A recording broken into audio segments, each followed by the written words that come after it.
meeting, and he recommended that we do that. Just to give you a report, that is $14.99 a month, and we do have that to your avail as well. So just see me or Commissioner Bolton about accessing that. We'll set you up the username, the passwords, and the protocol for that. It is with the CAC, its own unique identifier, login and password. I will be making some reimbursement requests to the CAC for gifts given to outgoing commissioners that will be presented later on this evening. And we just have some other things that we'll need to talk about in our financials and the treasury report for January. So it might be noted that we might want to take some extra time for the treasurer's report in January, or in the special meeting in December, once we have that. But that's it. Thank you, Commissioner White. I thought I saw that back there. Our next item is our neighborhood update from our Department of Neighborhood Liaison, Beth. I'm actually going to have City Attorney's Office first start. Great. Hi. Hi. How are y'all? Good. Good, good. My name is Chastity Barrow. I serve as an assistant city attorney in the Columbus City Attorney's at Klein's office. I work in what's called our zone initiative, so it's given that name. We're actually changing the name to come on that. But it's called the Zone Initiative, not because we work on things with zoning, which we do, but it's actually a very small part of what we do. Columbus Division of Police has split the city into what's called 5 zones. And there's an attorney in our shop that's assigned to each zone. I'm assigned to Zone 4, and so that includes Clintonville area, University District, Linden area, North Central area, and the 5 by Northwest area. So I handle all of the public nuisance abatement actions that come from this area. So these are cases that are filed against problematic properties for a number of different reasons. It can be criminal activity, it can be code violations, just a number of different things. Sometimes it's a combination of both. So that's what I primarily handle. I have my colleague here tonight, Allison Ortega. She is a new attorney in our shop. She is handling all of our criminal prosecutions. So these are criminal cases that are brought about based on either code violations, illegal dumping, hazmat cases. What am I missing? I feel like I'm missing something. I feel like the primary way that I work with neighborhoods is through illegal dumping and code violations, which are if somebody's putting refuse in your property where they're dumping things that they shouldn't, or if they are using their receptacles incorrectly, and or if somebody has an excessive amount of junk that they're continually storing, if they're trying to turn their yard into a auto repair location or something like that. So that's typically how I end up seeing it. And just if you do, I always recommend calling 311. That's the best way to get it started. And if not, you're welcome to, I have cards, so you can always contact me. Yes, and we know, of course, illegal dumping, unfortunately, is an issue throughout the city. A big thing is that if you're seeing it happen at one place, if you see it happen on a Monday, you call 311, they come and clean it up, you see it again on Friday, continue to make those calls. Unfortunately, resources are limited in the city as far as getting cameras, that sort of thing put up, but the more calls, they know that there's more of an issue. So just an FYI there. So just 2 items. I'll just start off with bench billboards. I do not have any substantive updates, unfortunately. We submitted over a proposed settlement offer to the defendant's attorney, and we are waiting to hear back. We're currently set for what's called a status conference on December 15th. So that is an opportunity where we go in front of, and I'm saying we, but it's actually my colleague, Sarah Pomeroy, who is the attorney on the case, go in front of the magistrate on that day. Hopefully we'll have some type of update from the defendant regarding maybe an agreement to the settlement offer. But if not, if we don't have an agreement on that December 15th date, we will be asking to continue the case for an injunction hearing, likely in either sometime in February or March. So that's where we are with that. I know Commissioner Bolton a couple of months ago contacted me about 204 Acton Road. There were a number of code violations that were present at the property. That property has actually been sold and there is new ownership. Code enforcement has been keeping me updated about the property. They've let me know there's a lot of work going on. New ownership has actually been a representative from the new ownership has been in contact with me. And so hopefully the property will get into compliance soon and we'll be able to close the case out. So that is it for our update this evening. I don't know if now is appropriate to take questions or if anyone has any Other questions. questions from the commissioners, and thank you so much on the update on Acton, that's great to hear. No problem, thank you. Yes. Thank you so much for your hard work on the advertising benches. That was one of my motivators for getting involved with the commission. Everything about them is wrong. So there's just nothing about them that is right. They're the most illegitimate, squatting business that is just, and the city of Columbus was right when they tried to haul those up and move them out of here. They were right, and I don't know why the judge ruled in their favor, but thank you so much for following up on that. I really appreciate that. Well, thank you. I will definitely pass that on to Sarah. Thank you. I have a question, and it didn't dawn on me. It didn't dawn on me until I was on my way here. I just, the holiday brain is upon me, and I've been a little bit scattered. But I heard that there's a bar in my district that is on the city attorney's watch list for being a nuisance business. There's that short list of bars that are at risk for losing their liquor license. Is the Donric's Pub the one on High Street in my district? That would be a first for me. I heard Donric's on the. I've got emails on them. The only one, I don't remember a Donric's, but I don't remember that name. Midway's on that list on the. I figured, but on the news, I heard the news report and they said Donric's, and I was like, huh? I saw that too. Did you see that But I don't too? know if it was on High Street. It might have I been almost another thought it was- Donric's That's Pub, what I thought, because I was like, because I saw Don. they're stellar. I mean, everything about them seems to be on the up and up. They keep a very clean and tidy property,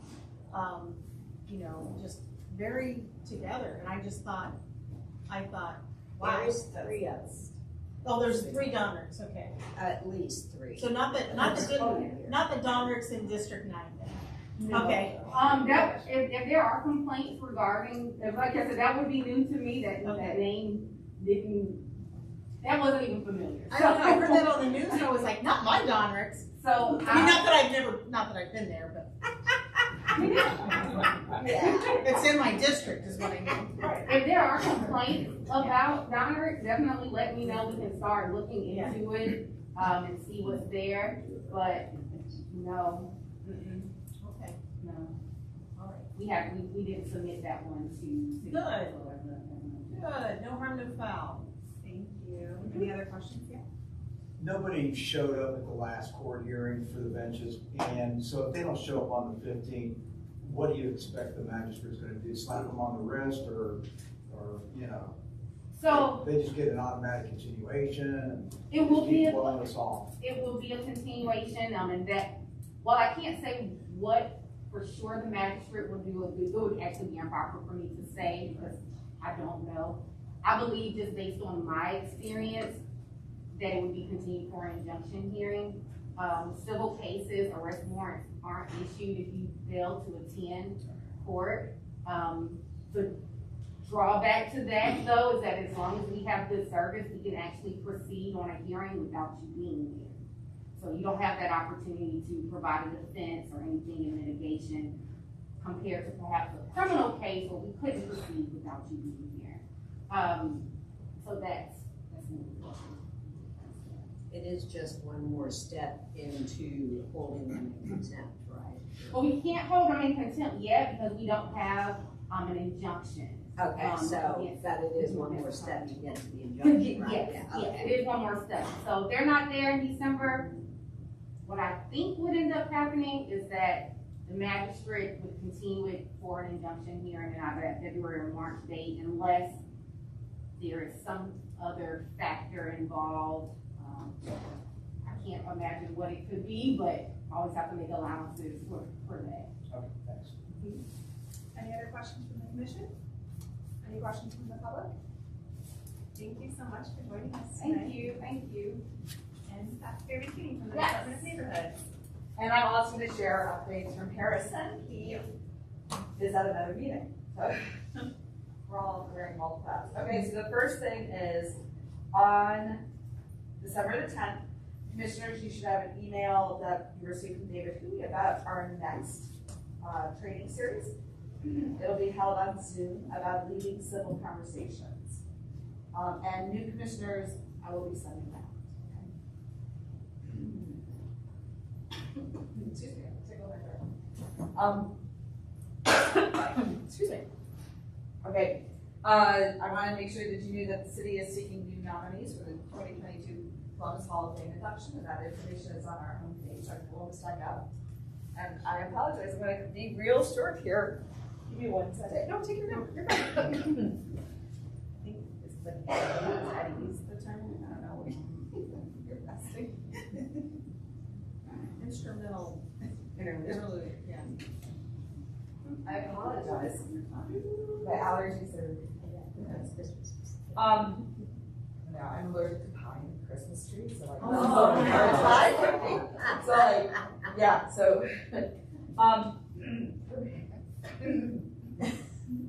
It's okay, Ben. I'm gonna email you. Yeah. Yeah, with that, the rest of the updates, and then Harrison wanted to make sure you knew about the information about the, food card legislation and upcoming, council hearings on the budget, so. Thank you so much, Ben. Clear my throat. Okay. I think we are ready to move on to zoning and variance. Chairman Stephen Hardwick. Yeah, 2 items on our agenda we met early because as we announced last month, we didn't want to try to get people together the day before Thanksgiving. First item on the agenda was BZA 22146, which is 3645 North High Street, where the Chase building where Chase used to be, it's at that little strip mall there. The applicant, in order to change the use of the middle tenant space, which is where Chase was, for retail to restaurant, and to install approximately 527 square feet of restaurant patio on North High Street. They seek to reduce the parking requirement from 60 spaces to 40 spaces. This would not be a reduction in the number of spaces that are already there. It's a reduction because when you replace retail with a restaurant, you need more spaces.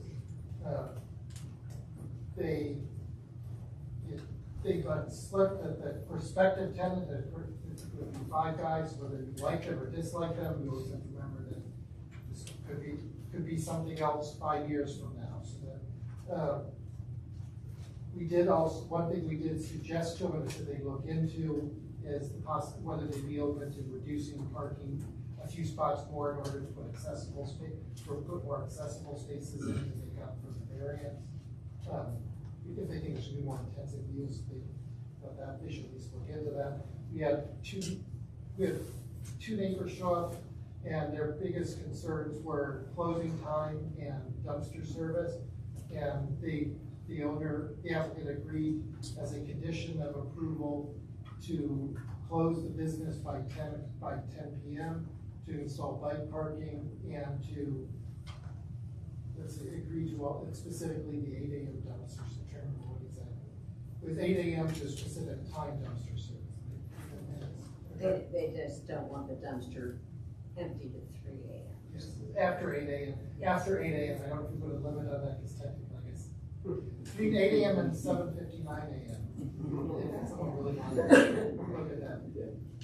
Yeah, but we recommended approval 5 to 0,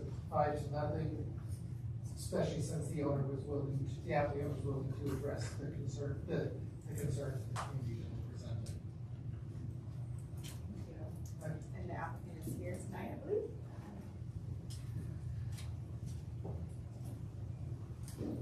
that was really good. I'll go through the little packet I prepared, hand it out to everybody beforehand. My name is David Hodge. I'm a zoning and land use lawyer here this evening on behalf of the applicant and property owner.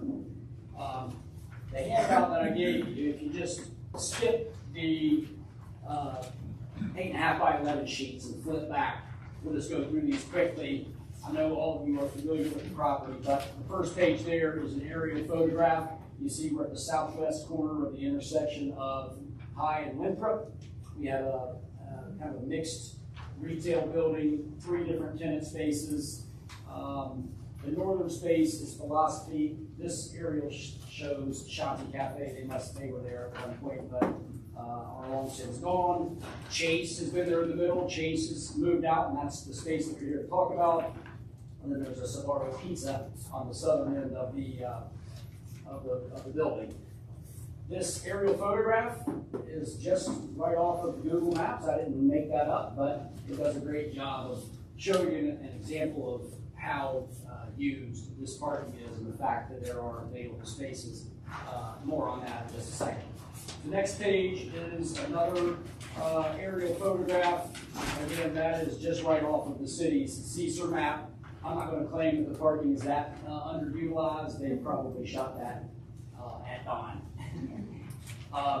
The next is the city's zoning map from their CSR system, just simply showing the property there in red is zoned in a straight C4 regional scale commercial development classification.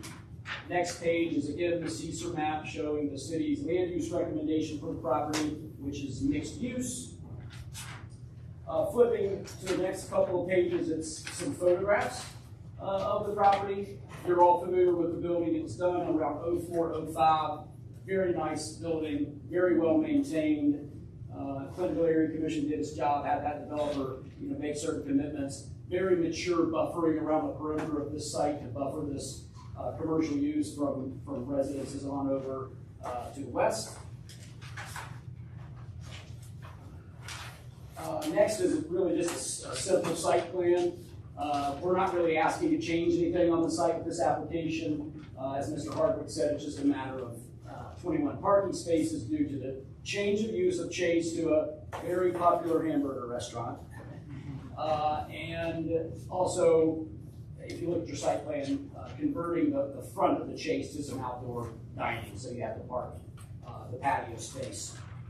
The next couple of sheets, we were asked to evaluate the ability to provide some bike parking. I think bike parking is now a code requirement, but it obviously was not at the time this came through, so this is the opportunity to provide some bike parking. We studied it. My client actually made this afternoon, showing the location on site where we can do some bike parking. The next page just kind of mocks up what that bike parking would look like there on the site, and the last page is the actual bike rack that he is contemplating installing. That's not to say that this is the exact location where the bike parking is going to go, but we are certainly happy to commit to creating some bike parking there on the site. The next thing I'd like to just quickly go over, you guys can flip through these, no need to go through them one at a time, but the county auditor's website provides aerial photographs throughout the course of time. I printed these this evening before I came out. There were 75 pictures. I just tried to randomly pick, 8 or 10, and I did it randomly. My computer was not really cooperating, either that or the auditor site was not cooperating. But you can see as you flip through there is always parking here. And this burger restaurant is not one like, this isn't like a Rusty Bucket where people want to come and sit and linger. This is a quick turn type of place that if you ever go there, you see that they turn it over quick. So flip through those and you can see this is an underutilized parking, and I would argue, folks may disagree, that our existing zoning code in lots and lots of cases paves paradise and puts up parking lots. We are over parked all over the place. We always try to, the code I think assumes the worst as the city rewrites its code. All this, so we can see what happens, but I'm willing to wager large that they are going to grossly reduce the parking requirement across the board for all uses. A couple of other things to mention. Bike parking, we're going to add hours of operation, a commitment to close at 10, certainly happy to do that. Some discussion about service hours. My client already reached out to his service provider. They're committed to operate within those hours. Handicap parking spaces. And I did study that today. The zoning code gets you over to the building code where the ADA requirements live. And there are 2 handicap spaces there today, based upon the number of parking spaces. If this were parked at code, which would be the 61 spaces, it would kick us up to the requirement of providing, where's Mr. Harvey? There you are, 1 additional ADA space. If we were to provide the ADA space, we would have to further reduce the parking reduction request by 2 or 3. I don't quite know what those dimensions are. We're certainly happy to do that, and we'll modify our paperwork accordingly with the City of Columbus and make this variance request from 60, what would that be? It would be from 61 to say 37, because we would eat up as many as 3 parking spaces with the provision of the additional handicap. So certainly happy to make that commitment tonight. City staff is supportive of this proposal. No parking study was warranted by the reduction. Great meeting with the Zoning and Variance Committee. My count was 6-0 in favor, not 5-0, but I could have counted wrong. And so it was unanimous approval coming out of the Zoning and Variance Committee, and a great clean operation here, great looking building, great tenants historically, and this is the opportunity to, they hated to see Chase leave, but they have the opportunity to bring really a Class A tenant back into the space, which we think folks are going to use, and it's not going to be a detraction to anybody in the neighborhood. I'll stop talking and do my best to answer questions. Thanks, Mr. Hodge. And I'll note, we have an extra packet up here if anybody from the public would like to grab it and look more closely at some of the photos or anything like that. Feel free to come grab it. I have one too, if anybody'd like to see. I have an extra.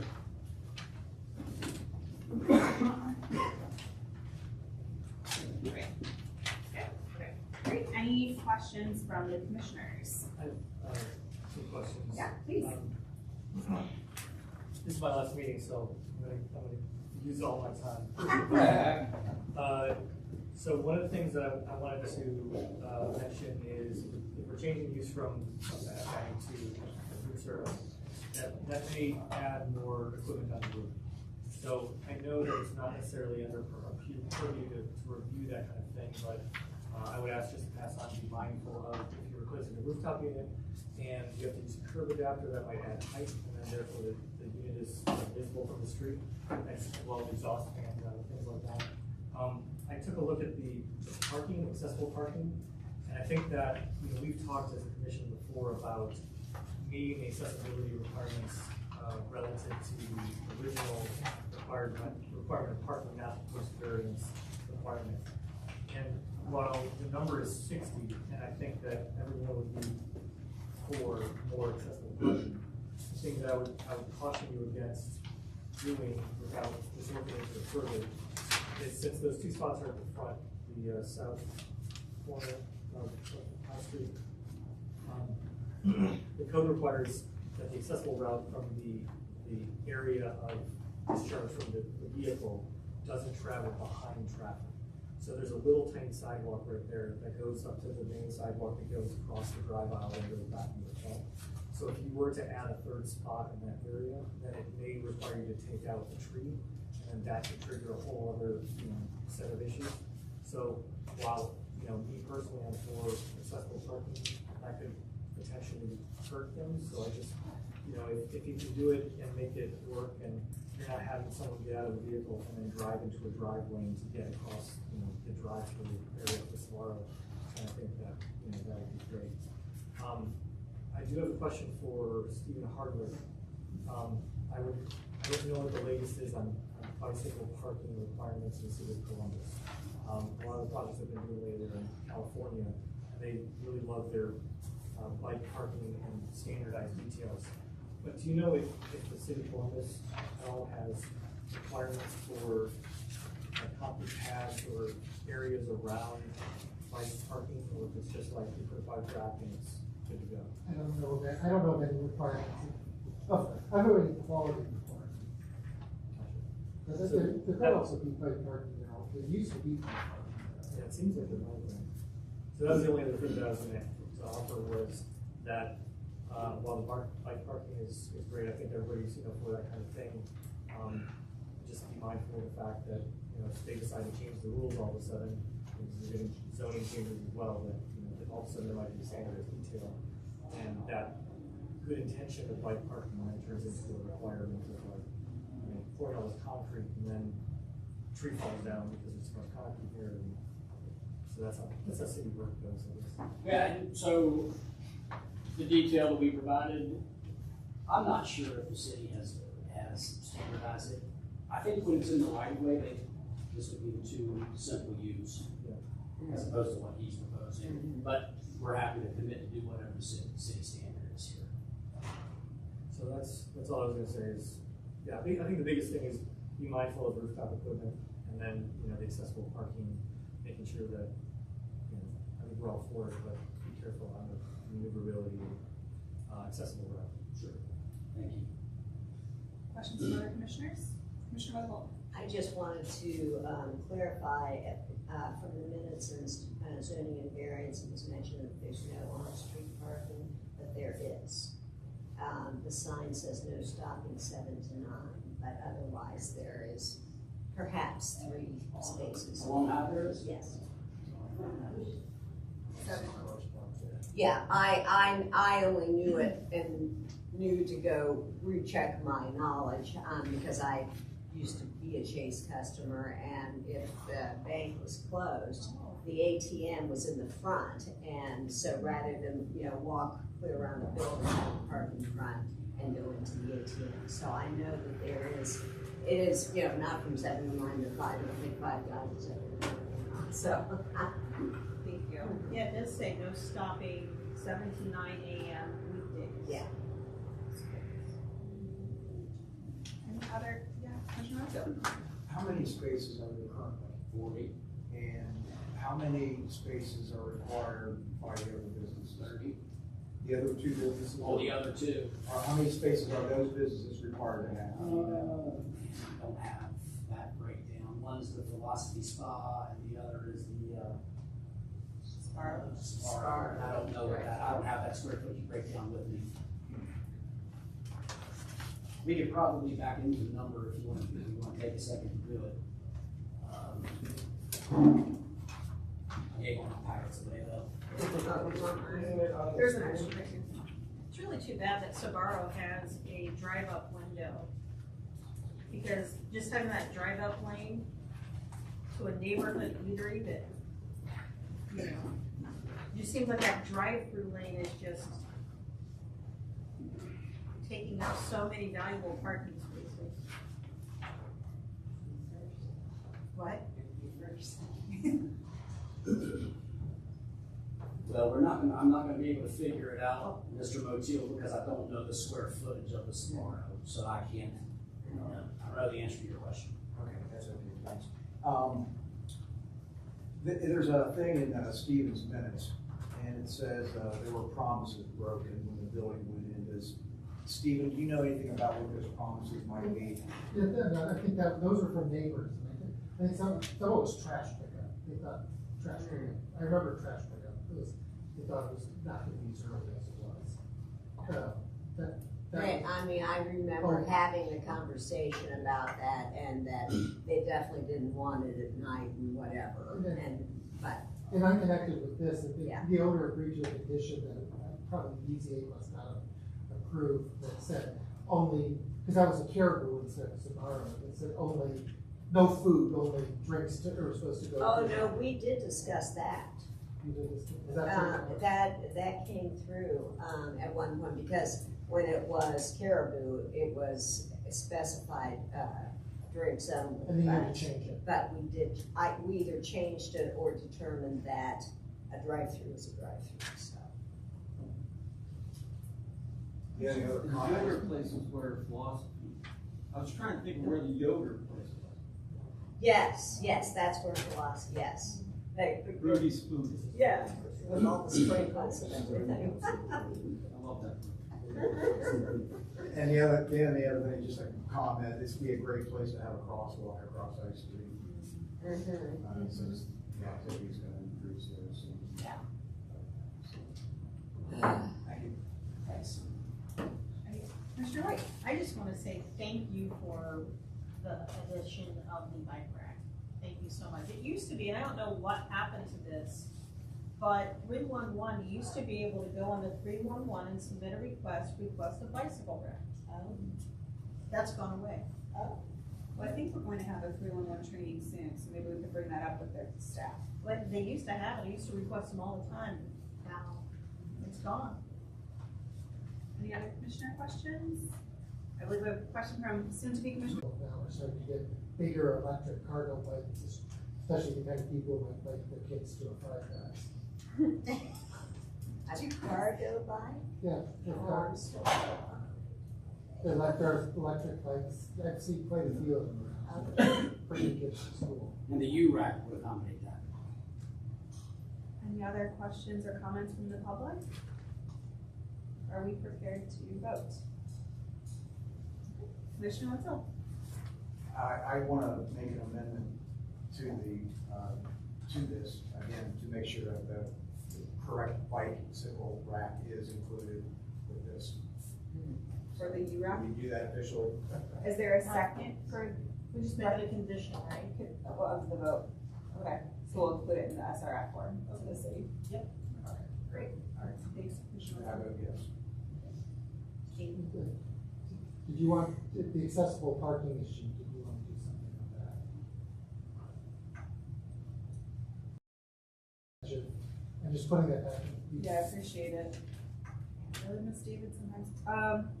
I don't have strong feelings about making it more onerous. Do other commissioners have comments on the accessible parking component? The thing that I got some commentary on is, and, like I said, I've been doing some California projects and they really beat you up on this stuff. Even if you're not even touching anything, you're doing all interiors. So this particular building has technically no accessible entrance in the back. So if you are wanting an accessible entrance, it has to be the front. And there is no way to get from the accessible parking to the front, except for that corner on the side. Unless you were to incorporate accessible parking off of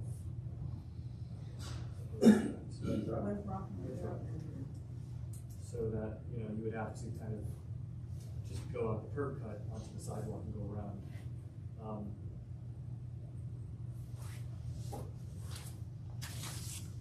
I'm concerned about us trying to design the project.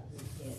I think that it may be better in these circumstances, whereas otherwise, we can sort of say, make one of the spots accessible. It may be better for us to defer that aspect of it to the PTA. Please, Commissioner Mr. Wetzel. Hodge, do we know if there is going to be a back entrance? I mean, because the Chase did have a back entrance, but I know for a restaurant that would be, and there need to be cooking stuff. Do you I have any might be idea? wrong. I've assumed so, because the other businesses do have a back entrance off of the parking lot, but, I don't know for sure. I don't know whether they like to control entry the way they're. Well, and the placement of the kitchen and all of that too would be. So, in order, like I said, we're having to do this, and we would have to lead to a greater reduction in the required number of parking, just by virtue of the space it takes to do another handicap space. So I would ask the commission, if that's the inclination, again, which we're happy to do, to allow us to amend our variance to provide, so it would be 61 to 37 spaces. One thing I might offer is, if we are approving it, without the accessible parking, but we're approving it, and one of the reasons why we're approving it is the applicant's willingness to add accessible parking if it can be made feasible on the site, then that terminology would get entered into the standard request form as why we said yes. So So I don't wanna say it's a condition of the approval, but it would carry over with the record of our approval. I'm tending towards letting downtown do it. But, I mean, I would agree with that as well. And one way to let downtown deal with it is to approve it just with the conditions the zoning committee recommended, but then take a second vote to say in your approval note to the city that the commission wouldn't object to an additional 3-spot variance if they provided an additional accessible space. That way you're approving it as is, and you're telling the city, don't come back to us. You don't need to come back to us if they're just adding an accessible space. That way you're not telling the city what to do, or you're not micromanaging it. If it's impractical, then you don't mess up the project. So in other words, if I'm understanding correctly, we would approve it 2 ways. One is if it's, If you approve it one way and then add a comment, then make a second resolution to say we would add a comment to your approval form that says you don't object to an extra 3-spot variance if they can use that and provide an accessible parking so space. approve it and then also make a comment that if an accessible style was created, which triggered a potential second variance request, and we approve that as well. So you don't need to come back. So your discretion, just to signal to the city that they don't need to come back to you, so he doesn't have to pay another fee to come back to you. Just a preemptive strike. Yes. I also think it's a good message to the city about the parking ratios. Are there other comments from commissioners on including this in the SRF? With the understanding of the URAC as being conditional, having this preemptive strike language around handicap parking, are we comfortable preparing for a vote? Okay, Commissioner Woodson. Commissioner Wetzel. yes. Commissioner Garrison. Yes. Commissioner White. Yes. Commissioner Piper. Yes. Commissioner Wyman. Yes. And I will also vote yes. So we're 7-0, just to recap. Thank you, Mr. Hodge, very much. We appreciate it. And Chairman Hardwick will introduce the second item. All I do is the correction that it was 6-0, that's what he said, draft minutes. But the next one is, this is the second time we're hearing this, but on this location, BZA 22147 3400 High Street, in order to put a restaurant on the first floor, the applicant seeks variance to reduce the requirement of minimum of 60% of the facade, between 2 and 10 feet above the nearest sidewalk, be clear or not tinted window glass to 33%, and along the East North Broadway facade from 40 to 44%.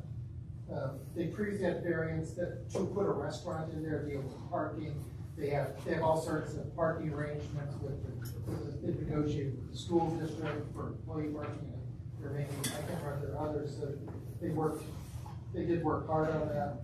I can tell you, as someone who lives on Clinton Heights, not too far from there, I have seen the owner walking his dog around. Also, one thing when the neighbors had a chance to vote on whether a restaurant could go in there through a liquor permit, the vote was 86% in favor. We didn't have anyone come negative. And one of the comments with Diane Hayford, who tends to be more strict about wanting hardships, pointed out there are real structural issues in this building if you're going to put a restaurant in there to make this class work. And that it actually meets, that it met the definition of hardship because of that. So we recommend approval by a vote of 6-0, not 5-0, as we said in there, with no additional conditions. Thank you. Thank you, Chairman Hardwick. And I believe the applicant is here. Welcome. Thanks for joining us. So I'm the applicant, architect of record, so you guys can see custom design. This is the property owner. Steve Bush. So I think we probably can pass this out if anyone wants to see it. These are just some renderings. And again, we have one extra up here if anybody else would like. So thank you. in general, this came up, this design that you see in the rendering was actually kind of what we originally presented when we went for our parking variance. As a result of city processes, we don't outline all of your variances. You have to provide for them. So what happened when we passed through the commission with our parking variance and support for the reviews was that the urban commercial overlay requires this transparency on commercial frontages, and because we're changing the use, and so we undertook a study, and we had previously, because we want the most light in the restaurant as possible, how much can we open this existing 1960s building up? And the reality is we can't really adjust the opening too much. We kind of have to stay within the 10%, or we have to completely restructure all the connections within the building, making the project just completely obsolete. And so the reality is the renderings here to open up with folding glazing doors, to consolidate windows one at a time, to get the maximum light where it makes sense, to kind of keep within that ratio. And so the design here is literally the maximum amount of openings we could get. Otherwise, the facade kind of has to stay as is. If you kind by the property, it's a really limited structure with no real openings, and actually along High Street, there's only one big way. I think it's about 12 line from what would traditionally be big buildings with that code required. So we're asking for approval to be able to proceed with the design as originally configured and presented with our variances. Otherwise, the way the building has been permitted and is currently under construction, is the windows kind of stay as is. They get replaced one for one, and get less light in the first floor restaurant. And we're under construction, so we've agreed to take that on, and I think we can get a much better outcome for them. So I don't know if you have anything to add, Steve. No, not really. I mean, happy birthday. I've had 5 birthdays working on this. So, most of you guys are pretty familiar with the project. We put this on the ballot, I think, in 18 to see, that was, corner was dry. Most people know that Clintonville is approved by vote, by property to get it wet. We went through the, before we ever started construction to see if this thing was going to apply for any zoning. We put it on the ballot, we passed, as Stephen said, 86%. We have full liquor license, carry-out license there. We work with the school, we work with the churches for, talking about timing and stuff, but we do have a liquor license unrestricted. Everybody's approved it.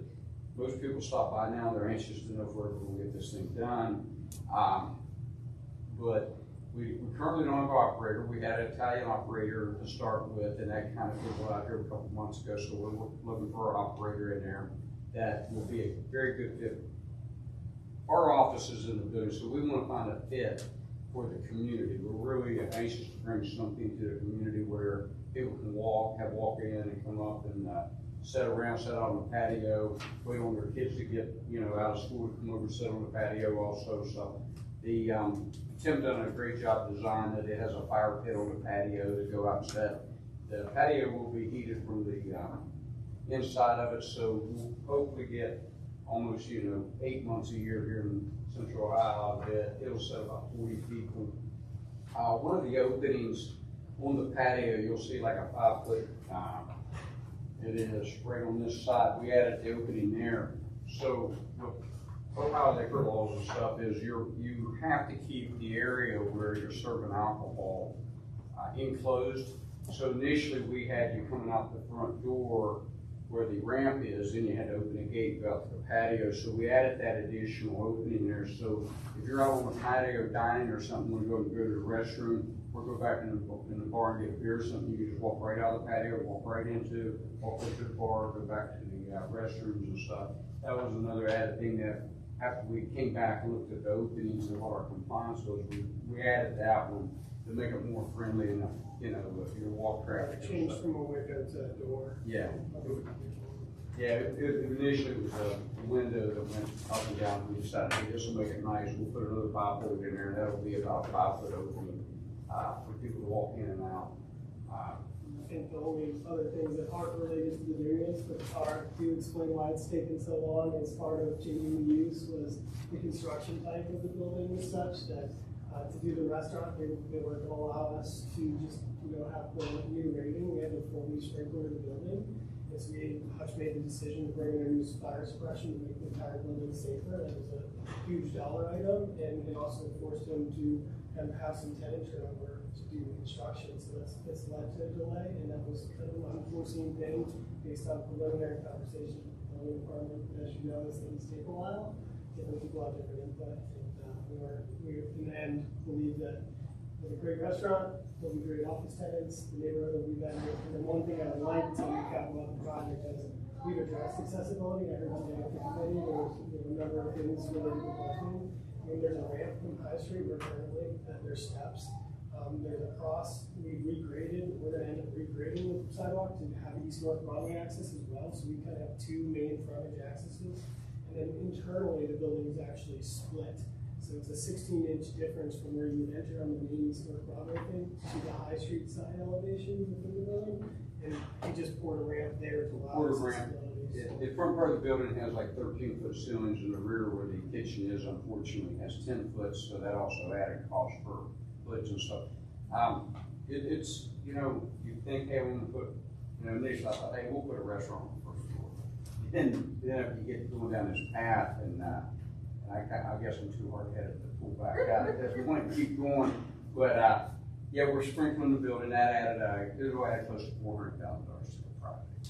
So it's a commitment. We're committed to this thing, and yeah, if you wouldn't been by, we tore the front porch off and awning and stuff off, and we're going to be moving forward. Regardless, we will figure out how to have an operator in there by probably July 1st this year. So kind of give you a time frame. I mean, we're committed. Because we do, when I said we have applied, I don't know if I said, we have applied for our liquor license. I have them. I've already received letters for blocking. It's taken me so long. So mine's number one on the list, so I've got to get it each year. So June, we'll open it. I believe we'll open by July 1st. It's passed is our goal. Any other questions? Commissioner Garrison. Tim, could you, this is leading a little bit, but could you confirm that the reduction of the openness as well as the increase of the areas that are break in structure would simultaneously increase thermal mass and decrease energy usage of the area? I don't have my energy calculation in front of me. It seems as though that would be the case. So probably reduce the amount of cooling needed for the space because you don't have all the glass. You're dealing with less, more opacity. So I just figured I'd point that out where, aside from the hardship issue, it would be great if everybody has this great glass openness, storefronts and things, but in this particular case, I think that given the age of the building and interest in energy efficiency, it was a net positive to me. Yeah, thank you for pointing that out. And one thing that should be noted related to energy compliance is we pulled the permit at their own energy counts. So anywhere we're modifying that exterior wall set, which is the entire first floor, we're coming back with insulation and putting in a cover, weather barrier, and making it more illuminated. And then the windows obviously are going to be illuminated as well. So energy compliance is part of this project as well. Commissioner Wyman. I see you say you have a ramp, but I see a step that leads up to the ramp. No, this is a modeling error, I guess. Yeah. The render over here must have not updated his model, but the way the facade works is ramp and then advance up to this front door. There are steps here, but there's an accessible space over there. So, yeah, it's a ramp. See the line. Good catch. Apologies for that. Any other questions from the rest of the commission? Commissioner I Wyman. just wanted to say that he's been working on this almost my entire tenure here. And it's in my district and everything, and the number of hoops that you have had to go through and the hurdles and everything that the city has come up with, as well as what the building is, it's a good thing your head started. Well, very clear. Yes. I found out that you were here today. I know. Commissioner Wetzel. I'm just curious, this horizontal, is this actually tied into the building as a support in order to, so that you can open these, make these openings and then you got your columns here, and that's, So the canopy and patio structure that's been permitted and under construction is completely detached with the exception of the roof connecting, so that we didn't have to sprinkler it outside. right. The new openings are getting completely new steel beams and framing to allow those doors to open. So I guess it's two separate structural conditions. This year's. There is a beam that bears on these columns as you see in the rendering, but it's not tied into the existing building to allow them to move separately. Okay. There's a flashing membrane so you don't drip down above. You couldn't just open these and put vinyl in. No. Yeah, that's why. There's a W16 in this guy, and this is Yeah. a massive, because we got 3 stories bearing on it. So That's, it's a pretty- because I've been watching it, and I'm like, what are they doing? And then I saw the one brick taken out, and I'm like, and you guys put brick in between, I've seen that done too. Hey, what was it, when we cut those out, you see, those, steel, that old canopy was tied into the structure of the building, which, is okay, because it wasn't very, wasn't very wide. And when they cut the brick out to get the steel off, they left those in there, so there wouldn't be no movement on the top. So they'll be cut out and they'll be all put back in. Right. But our patio is detached, essentially. Right. Is the city done butchering up the parking lot and doing their underground? Seeing that what we did, the parking lot's dug up because we had to put the 4-inch water line in and tear out High Street to get the sprinkler in. That's why we dug up the parking lot. The parking lot, that's the reason the side, if you come in, when you're on the High Street side, you come up a ramp, come in, then there's 3 steps there. That is so we didn't disturb the parking lot due to a complete drainage plan. So we left, the parking lot will be re-asphalt, of course, but it'll be the same elevations as it's always been, because, and that brought us to the second thing, when we come up with a handicap parking in front of the building, we had to provide a walkway out to the East North Broadway, and also a area when you come into the foyer of the building, there's another entrance into the restaurant there also. These things are all like the fire, the parking, the site plans. Yeah, it took a long time to get this thing done, but that's what will happen with the elevation of the parking lot stays same. Now we lose our, the traffic department came back and we lost our turn lane off of High Street, which is fine. There will be a brick wall there and an opening to walk into the parking lot or ride a scooter in, something like that. But they did not want us to have a restaurant there and be able to make a left turn back on High Street after we come in and have dinner or something. And that was fine. Nobody hardly ever used that. It's hard to get in and out. It's hard to get in and out. Other people use it with somebody wanting to dart through the parking lot to make, dodge the light, but, and that doesn't even occur that often. So, but yeah, we gave up the one, then the one that's currently there gets moved more towards East North Broadway, gets moved up a little bit, and that, old alley comes out, that has to be taken out too. Thank you. Any other questions from the commission? Any questions from the public? Are we prepared to vote? Commissioner Mokel? Yes. Commissioner Weatherholt? Yes. Commissioner Garrison? Yes. Commissioner White? Yes. Commissioner Piper? Yes. Commissioner Wyman? Yes. And I will also vote yes. Congratulations and Thank thanks you. for Thank you. keeping For his investment. Right? Yes. I think it will well. I trust we won't see you in here anytime soon. We hope so. Well, it takes a year between each one, right? You got time. Wonderful, and I believe we have Green Spot Committee Co-Chair Annalise Kern with us this evening. Hey all, so I'm here representing, I'm Annalisa Kern and the co-chair Ryan Fauci, who couldn't be here tonight, but here to just give some updates about Green Spot. So I first wanted to start, we have an upcoming meeting that will be happening in this room on the 20th, so that's a Tuesday. It's going to be from 4:30 to 6 p.m. And that's going to be regarding the Whetstone Prairie restoration. So we're just going to do next steps, talk about what we envision for the future. We're going to have Commissioner Hugh Crowell of the CAC, isn't here tonight, but he'll be there speaking, as well as some staff from the Columbus Parks and Rec, including a presenter who's actually presented for Clintonville Green Spot meetings previously, Rosalie Hendon. She's talked about restoring adding to the tree canopy all around Columbus, specifically in Clintonville, and the Columbus Urban Forestry Master Plan. So if you have any questions about that, you can also bring them to the meeting, and I'm sure she would love to talk about them as well. Then we have some upcoming meetings, schedules for 2023. Right now, the one I want to focus on is we have a SWACO waste diversion presentation, and we're partnering with Rewash. So the refillery right down High Street from here. So we will be, it'll be on Thursday, January 12th from 6 to 7. We'll be serving hot chocolate there.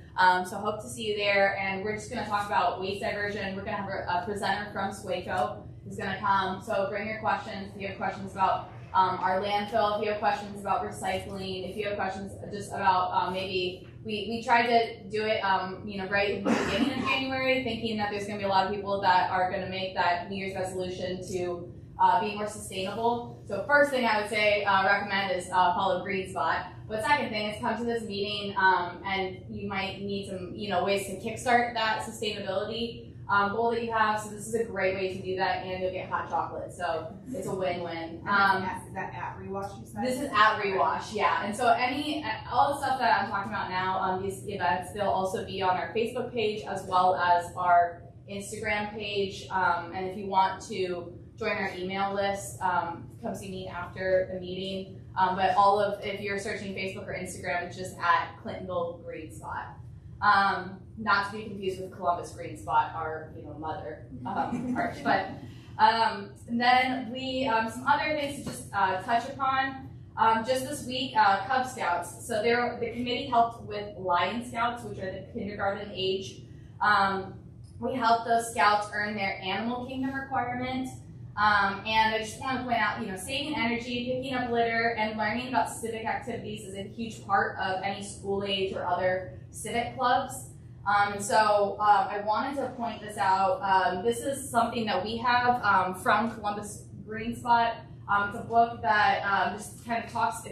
It's written for Columbus kids. Has Franklin Park Conservatory and some other landmarks, but just talks about some things that you can do with your child to get them, to be green. You can also be green too. This is just a fun way to get the conversation going with kids. But if you want to join Green Spot, you can go just honestly Google Green Spot, and it'll take you. The first search is always going to be part of Columbus Parks and Rec, the Green Spot program. We are housed under the CAC, Clintonville Green Spot. But if you want to join the Green Spot program, that is the citywide program. You can just join that. You can just Google Green Spot.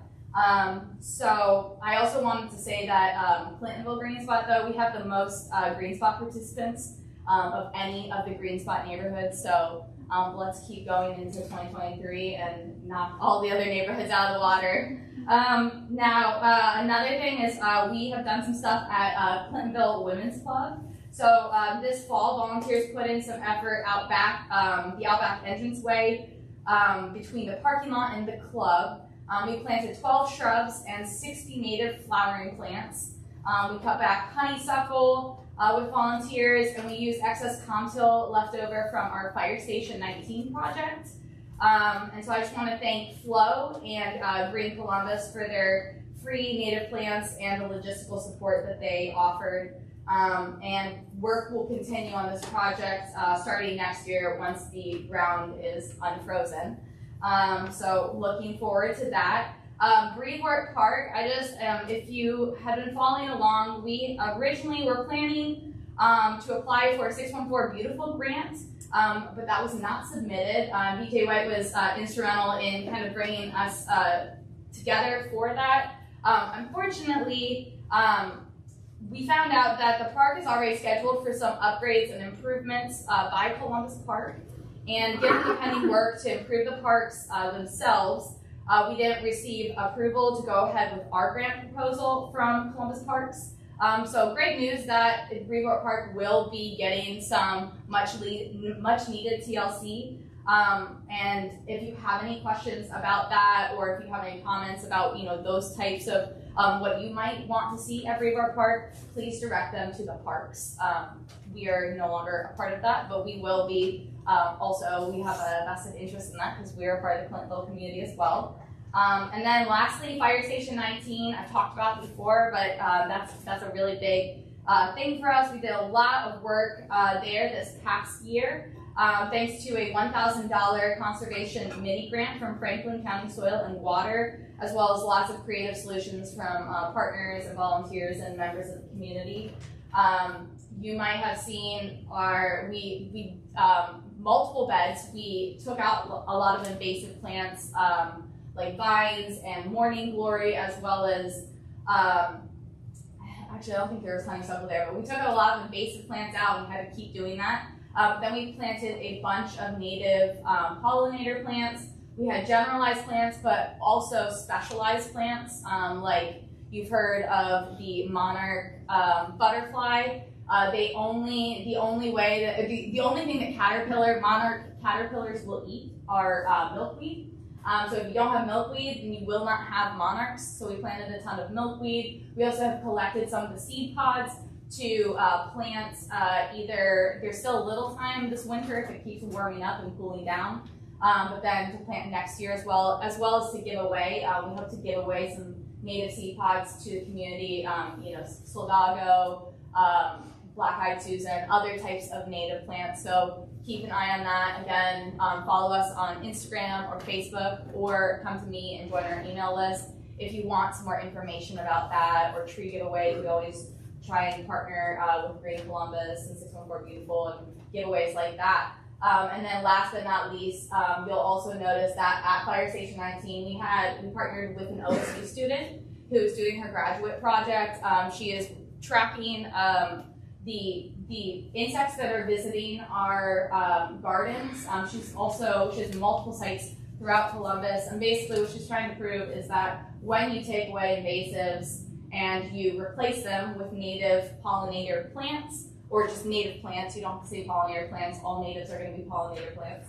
But when you replace them with natives, then you actually will restore the native ecosystem. That means pollinators, your insects, your birds, bats, all kinds of things. So we're creating healthier ecosystems, and what she's trying to do is, have data, quantifiable data, to empirically show that change occurs when you make these changes. So, if you have any questions about Clintonville Green Spot, please see me. But thank you so much for your time. Yeah, thank you for all of the great updates and the amazing work all the volunteers are doing. I will put in a plug for Indy Nolan's Daisy Troop at Coley. They would love to do something with you all to earn their Eco Learner badge. So if you want to revisit the Cub Scout activities. Are there any questions or comments from my fellow commissioners? I just wanted to say thank you for all of your work, and I don't think that everybody knows that our Green Spot Committee has such depth of skill and talent, and Annalisa is one of those people. I just really think that, and I just recently learned that the monarch butterfly is an endangered species. So we are helping perpetuate and cultivate a stronger population of monarch butterflies. So I just think it's a wonderful thing what you and Ryan have been doing. Thank you. Any questions from the public around Lisa? Thank you so much. Our next item is upcoming special meetings. So we do have one meeting scheduled for Tuesday the 13th in this room at 6:30 p.m. I will post this on CAC social media and on our website as well. Last year, the Task Force on Homelessness and Housing did a hygiene kit assembly, and all of the proceeds of this donation drive went to the CRC. They developed this list, so this is stuff that we know that they need for folks who are unstably housed or experiencing any type of crisis this season. So they will take these and get them out to the community. We had some middle school students last year, I think from IC, came and helped volunteer to put those together. So we're really hoping to promote this widely and have a ton of donations this year for them. Separate and apart from this, activity, Commissioner Botero has asked that we consider putting together a CAC special meeting to talk about our organization for next year and how we'll be functioning as a body.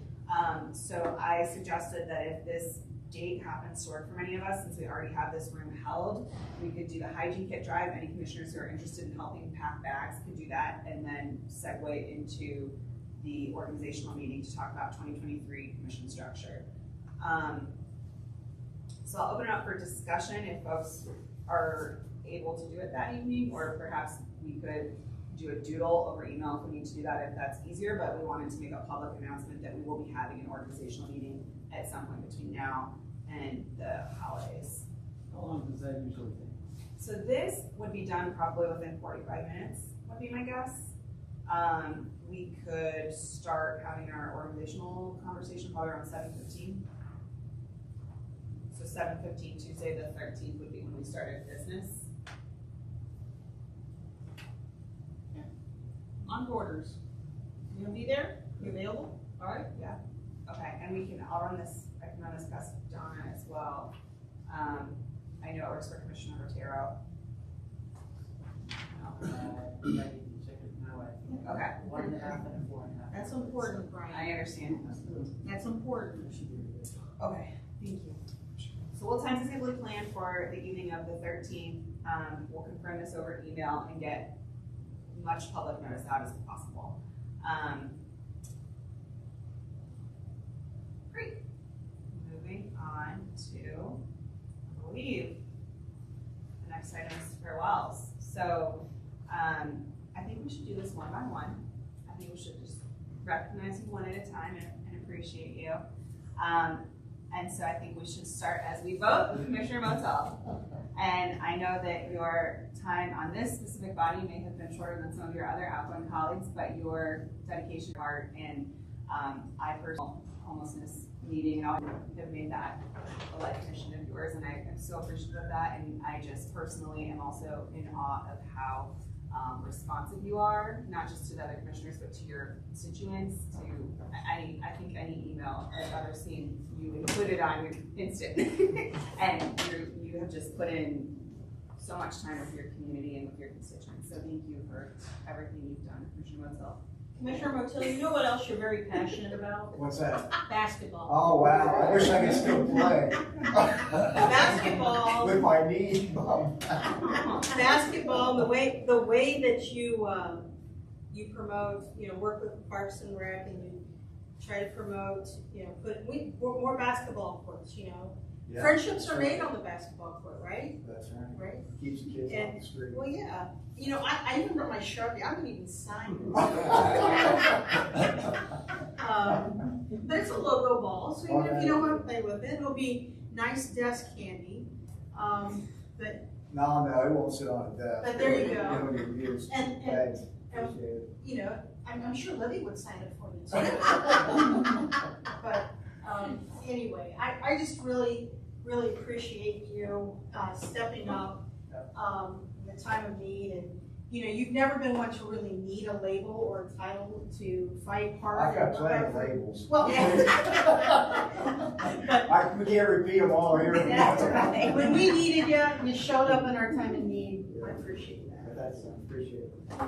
And I want to say, it has been a real pleasure. I mean, serving out the last 14 months of the term, and especially get to deal with some of the residents. I never even knew there was a Fenway Pines condominium, and then getting to work with those folks on some of those issues down there, and kind of a renewal relationship with the Delaware and Old Beachville people because of my involvement back in the 1990s with the Morris Bethel Connector.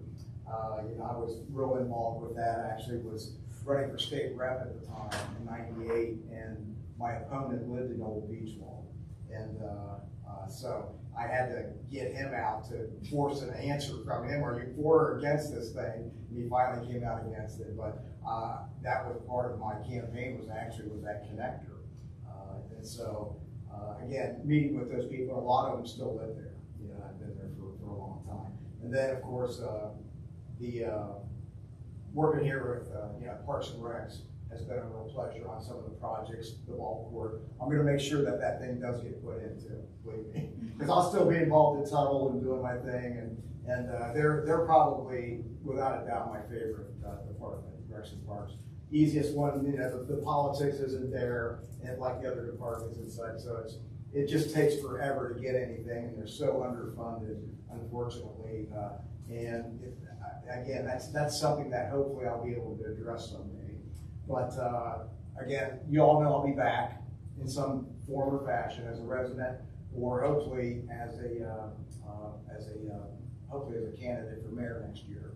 And I'll be back before to kind of give you guys a vision in terms of, you know, what I'm gonna, you know, my campaign will be about, and things like that. So thanks. Well, thanks, Joe. We appreciate you.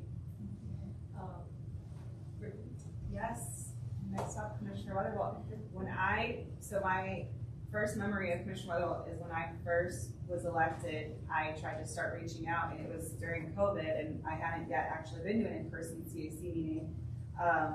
And Commissioner Weatherwell was the first to sit down with me and offer to get coffee and tell me about her experience. And the biggest takeaway I had from you was that you were very clear with me that sometimes I might not agree with what the majority of the commissioners are going to be doing, and that I should trust my instinct and trust my gut and speak up for what I believe in. And I just thought that that was such an encouraging way to welcome somebody coming into this body.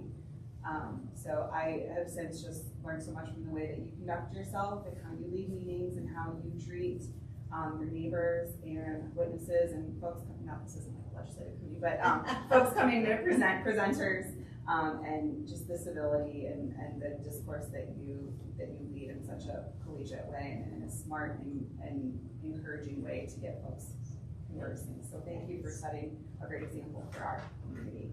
And Commissioner White has gifts for you as well. And I just definitely some nights that I wasn't very pleased. And I just don't know what I can say, Libby, that you didn't say yourself in your district report. But I don't want to make any omissions here, but I'm just going to say a few things. That one of my first tasks as an area commissioner was to work with getting the homeless encampments out of the old billiards building that was becoming a public nuisance. And I remember meeting with you in your home, and you would, well, let's just say you said, you know, meeting with her over coffee. We might have had What did you do? We might have had some other meetings, but I just wanted to say that you have always been supportive of me, and you've always given me good advice, and we're a role model when I chaired the commission for 2 years. But thank you for being a good mentor and always being a watchful eye, a great editor, a great proofreader. But you have been part of the commission for 9.5 years. You chaired for 3 years. You helped initiate and begin the Green Spot Committee. And you also started the Tech and PR Committee. You've been active on the Planning and Development Committee. Or even longer than. And any time I've ever gone to city meetings, sometimes you meander into, you know, City Hall right behind me going to a city council meeting, and you plop down and sit right next to me. And sometimes we bump into each other at a Columbus Green Spot event. And I don't know, you're just everywhere. You're just everywhere. And I just don't think, I'm afraid that I'm being remiss and I'm missing things, but you've definitely left your legacy right here in this room.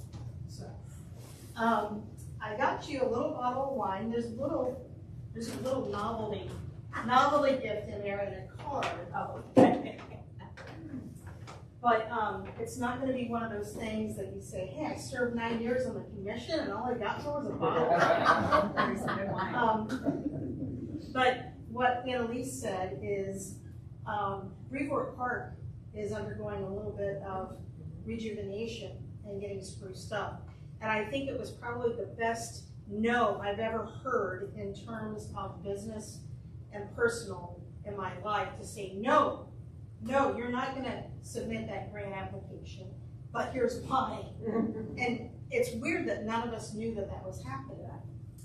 So, in addition to your novelty gift and your bottle of wine, I'm gonna work with the Green Spot Committee and with Parks and Rec and this commission, and we're gonna plant a tree to honor you at Brevoort Park, and we will put a marker there that recognizes your hard work.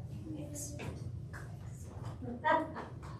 It's been a great learning experience, and with Fenway Pines and all that, there are little corners of Clintonville that I never knew existed, and I always joked with my husband that I was going to go inspect the city, but I never did it with a bottle of wine. I was always careful about that, so thanks. And last but not least, we have District 8, Commissioner Garrison. The first thank you I need to say is for taking over secretary, because when I was a freshman commissioner and was told that that would be a fun thing to do, I believed people. And it is a thankless and arduous task, so thank you. And I also just cannot commend you enough for, similarly, the way you bring this great depth of expertise from your professional world into this room that we will sorely miss, but your line of questioning is always so calm and thoughtful, and you go straight to the code, and you do such a great job of helping those of us who are newer or who might not be as savvy with the things that you deal with in your day-to-day work, navigate it in a way that feels very kind and friendly and encouraging and never, condescending, because you are an expert in this space. And I think that you do that with all of our residents as well. And I think you've represented your constituents around rain gardens and all of the other topics in District 8 just absolutely beautifully, and we're going to miss you a great deal. Commissioner White has a gift for you too. Yeah, I remember when Commissioner Garrison was first starting out, he came to observe an interaction in the neighborhood that we had some water issues with, and as it turned out, he was going to champion his neighborhood concerns on Blueprint Construction. So I don't know what kind of a role model I was to you, Commissioner Garrison. Nonetheless, you championed that cause for your neighborhood. You also were there to help champion the cause for the Chick-fil-A, preservation of the sign, the old DJ sign. Always kind of there to kind of share the neighborhood concerns of the car break-ins. And then I remember the one where you were really looking out for your neighbor, that you just gracefully worked out solutions for the neighbor that you were respecting her domain. She was aging in place. She was scared that, she was falling behind on her housework and her maintenance and her upkeep of her home. I think there was a pet involved, and you got engaged and helped navigate some resources to her. And you were so respectful and so kind about that your role became more than about asking developers and applicants of variance requests about their site plan. It became more in-depth with you, and I think I will always remember you for that. So I got you something, I shop at Elman Iron. I do business locally, right? And I saw this cutting board that I thought really suited Jim. It's kind of got the slate and the marble and the wood, and that's kind of like the mini fractures and the mini textures of Commissioner Jim Garrison right here. So thank you so much for being part. I greatly appreciate you. Thank you, Commissioner White, for leading the charge on great personalized gifts too. That was really well done. did want to say something. I am the birthday girl, I should be doing that. You know, when I came into this, originally it was because I felt as though it seemed as though there was potentially self-interest on the commission and other things, and I found that to never be the case. I was told by the outgoing commissioner that I was replacing, Chris Allwine, that even if I just showed up at meetings once a month, that I would never get more information on the local, seeing them, what's going on in my community, than being here and being part of these meetings. And it's been tremendously exciting to do that. And one of the things that's most humbling is hearing residents' frustrations with problems. And even if I can't solve them, because that's always a problem for me, I gotta have the answers. Connecting with people, other people like yourself with that issue, you help me out. Connecting people with you as well, and having that network to assist people, and finding out that there's a lot of people that you don't agree with things politically or otherwise, but it's not necessarily about that. It's just community. So I wish that there were more people at these meetings, and that's always going to be one thing that I'm disappointed in. But going forward, hopefully that changes. So thank you. Well, thank you, and I'm excited to see what's next for all three of you, and I'm excited to meet with our incoming commissioners next year as well, and I know that you'll continue being champions for your community, so thank you for all your C's and time. With that, I think we are on to public comment, if anyone has public comment this evening. Wow, it is 8:45. You want it. I'm up last time. Someone yell at you. Is that your bag? Is that your bag? Thank you. Our special meeting will be Yeah, I know. announced Here's your bag. for December, and then our next standing monthly meeting will be Thursday, January 5th, 2023, in this room at 7 p.m. We are adjourned. Oh, I'm sorry, your public comment. Yeah, I just had I'm sorry, please. one quick comment, and Yeah. it's more of a question. This is my first CAC meeting, but I live in District 4, Hugh Crouse District. And I was just curious if you're aware of the RFP that the City of Columbus has put out to update the 2008 Bikeways plan, and if the commission is going to have any sort of interface with the City of Columbus as they kind of work with whoever selected on that plan, what the community's wants are and desires for infrastructure in Columbus.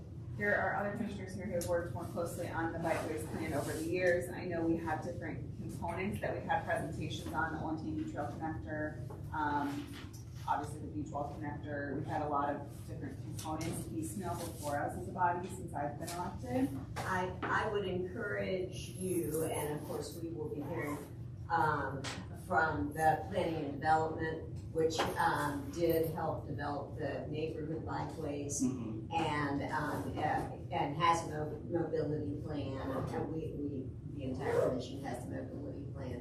So whether or not we've actually heard of this, I cannot say, but certainly the planning and development committee will be part of that. Okay. I can give you we have cards too if you want to keep in touch over email about this as well. I did email Andrew Overbeck. Is he stepping down from that role? Yes. Okay. Yes. Do we know who's replacing him?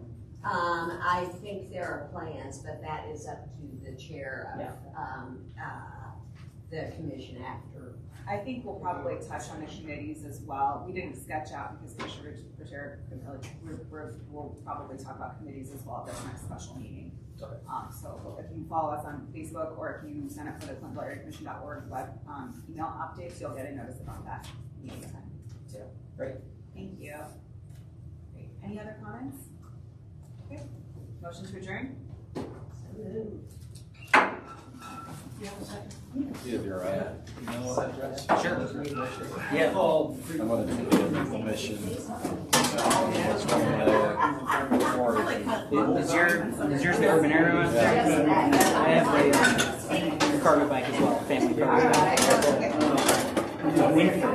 Not a common brand.